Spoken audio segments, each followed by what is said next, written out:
Hello everyone, I'm Nick from nextstepnick.com and today we're going to talk a little bit about Vigor. So full disclosure, I was sent a code for this game for the Switch, so thank you very much for that.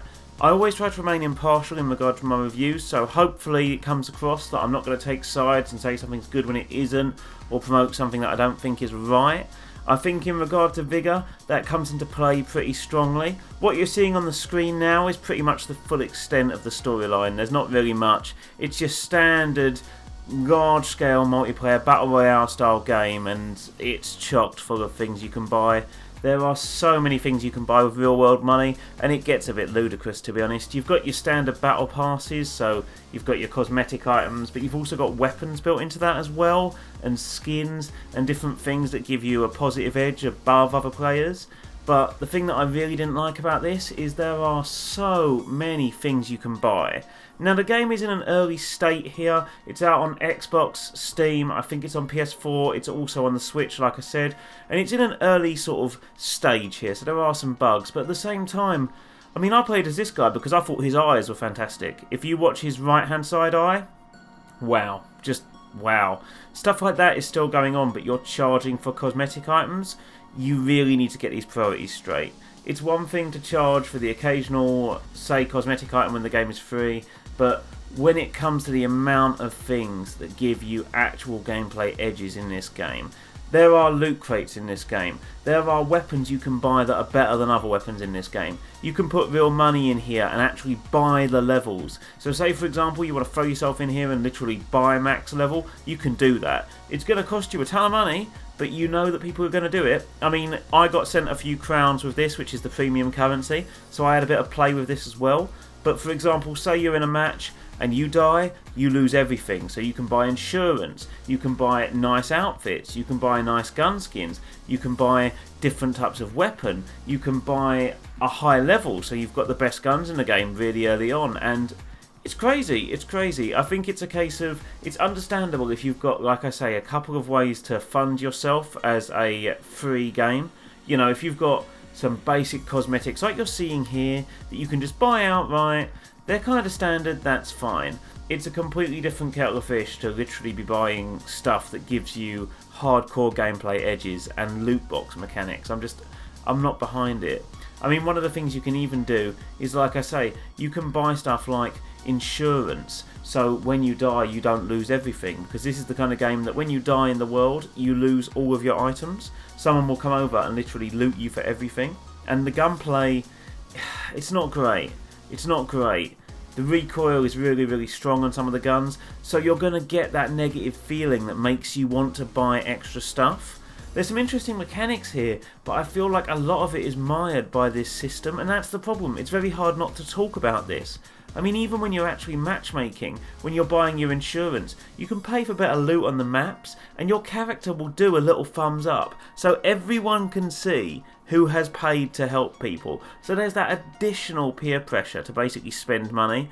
And I know you don't have to, and I know the game is free to play, but it just doesn't sit well with me to have this really strong emphasis on give us money, give us money, give us money, when there's still so many issues.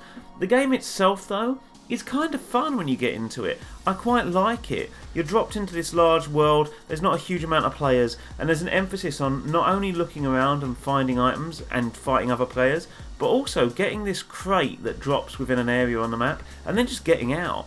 You can go into the maps, for example, run around and grab a load of items, and when you've got enough, you can run away, escape the map, and go back to your base, which you can upgrade with blueprints and things that you find in the field. You can get different guns this way as well by finding the parts and then constructing them back at your base.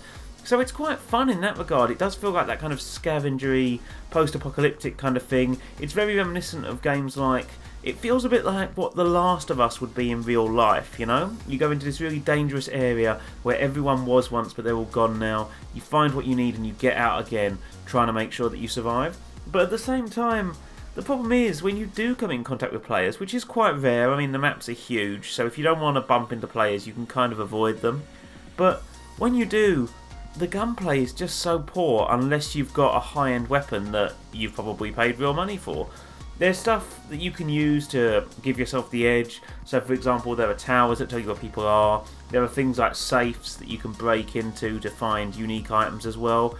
But it just comes down to the fact that you feel that you're always punished for not spending. I mean, here is me trying to use a gun here, and the recoil is just insane. That's one of the first guns you start with that you're given basically at a low level without, any cost. And as you saw, you just get taken apart. You get completely taken apart by someone with a better weapon than you. And it really feels that way. It doesn't feel like you've got much of a chance. And when you die, you lose everything. Unless you've paid for insurance, which the game will very quickly remind you of.